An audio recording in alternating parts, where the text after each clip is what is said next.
So this is the fridge. Isn't it stunning? I love the look of this fridge. It's got so much space in it, like this section here. That's your freezer. It's got the ice tray in there as well.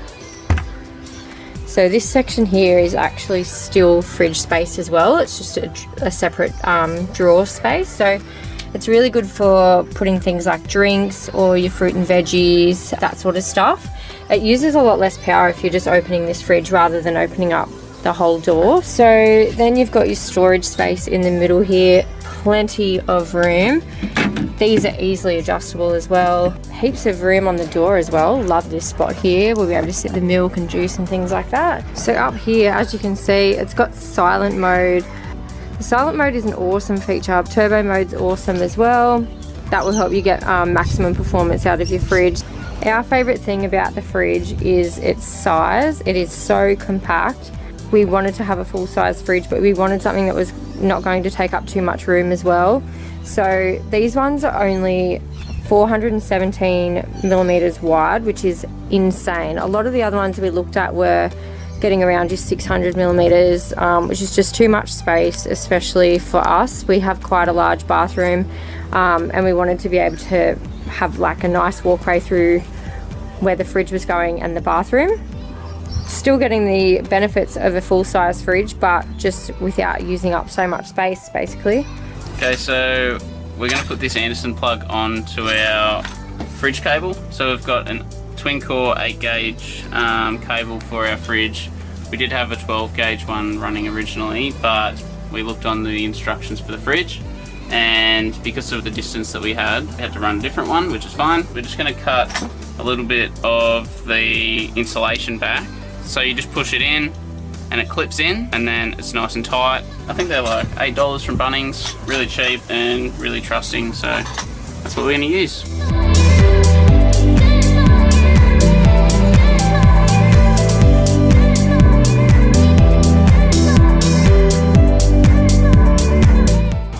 Alright guys, so we're setting up the compressor now.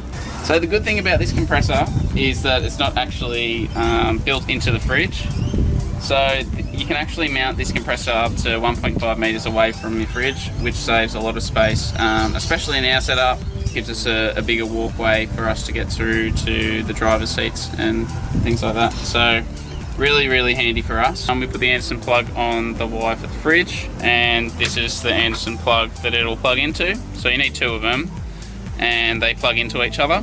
So I'm gonna strip this cable a little bit extra off it, just so I can fold it down and it kind of fills this out.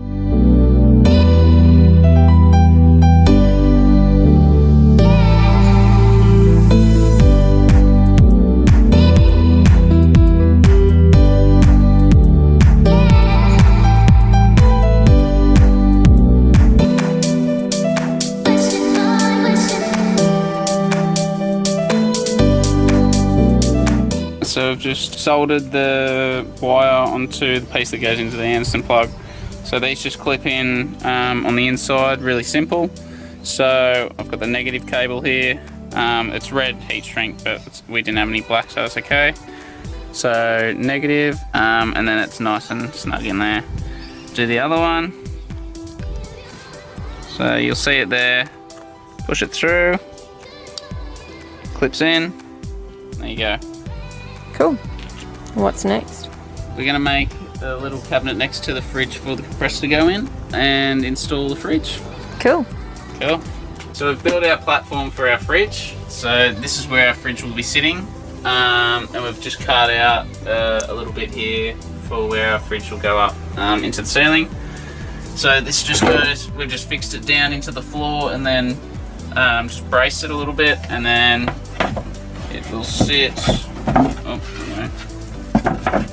It'll sit on top like that, and then we're going to have an end panel that covers the inside of the fridge, so it doesn't look like the fridge is there. It's just like a wall. Put some angle brackets into the bus here, and then we'll screw through these into the panel. So we'll cut the whiteboard pieces out, we'll edge them up, and then once we've done that, we will slide the fridge in and show you how to install it.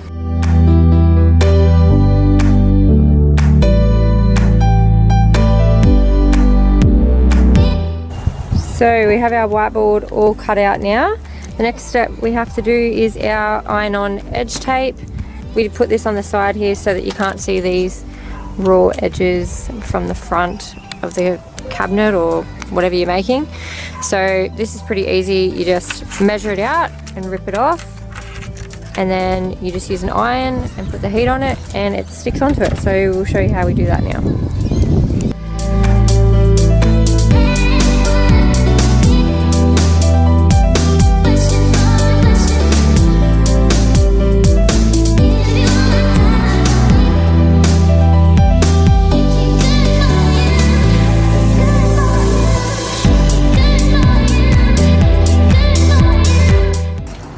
Next panel's going in.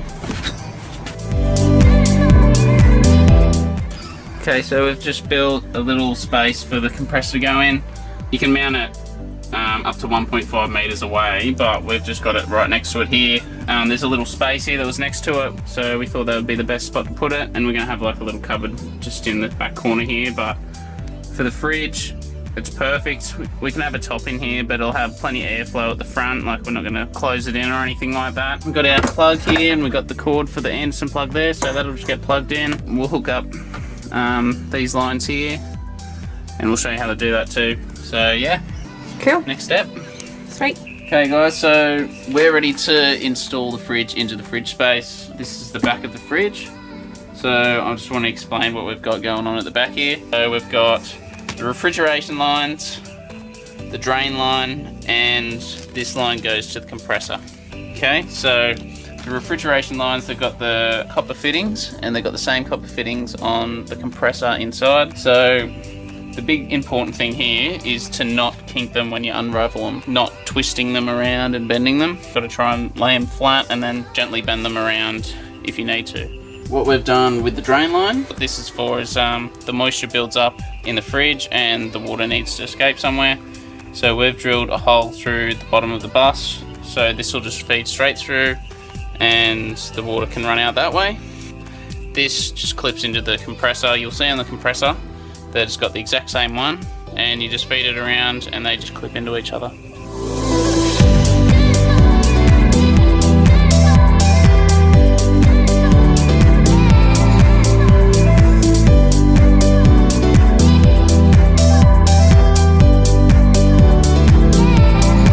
So you don't want to kind of just bend it willy-nilly, kind of like support it and just slowly like this. Okay guys, so we're just about to connect our copper pipes and fittings. So as you can see, we've got, this is the female part of the fitting, and this is the male part, and opposite on the other one. So what we do is we just tighten this up only by this part here. See how that spins? So only by this part, and then when you put your shifter on, when you tighten, there's the thread, and then there's this first part here. That's the part that you want to put your shifter onto here, and then when this is tightened all the way there, you can tighten with that, but only keep that still. Don't put it on this part or anything like that, because that's where this can loosen, and then that's where the gas seeps out. So just always remember that when tightening this compressor up, and then same with the other one. So only the spinning part is the only piece that should be spinning. Alright, so we're going to connect these up, and then what we're going to do is we're going to let the fridge sit for an hour before we put any power to it, and then once we turn it on, we can't put anything in it for 4 hours. So we'll do that, and then we should be right. Cool.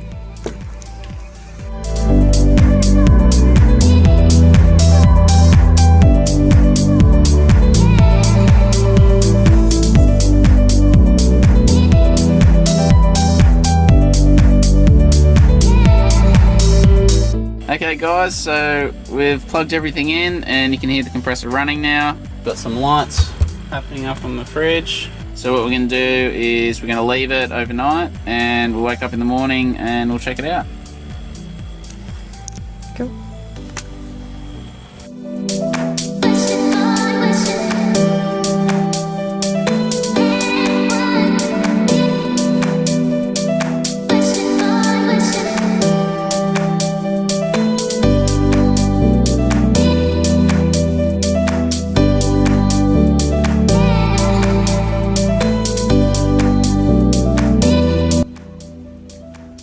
we've got our fridge all in, connected, up and running, lights are on, beers are cold. It is a beauty. It fits in this space perfectly.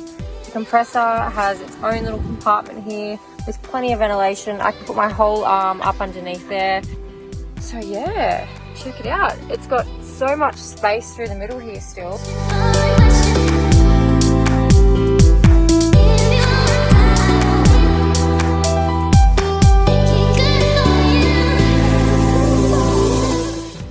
How awesome is this section? I love it.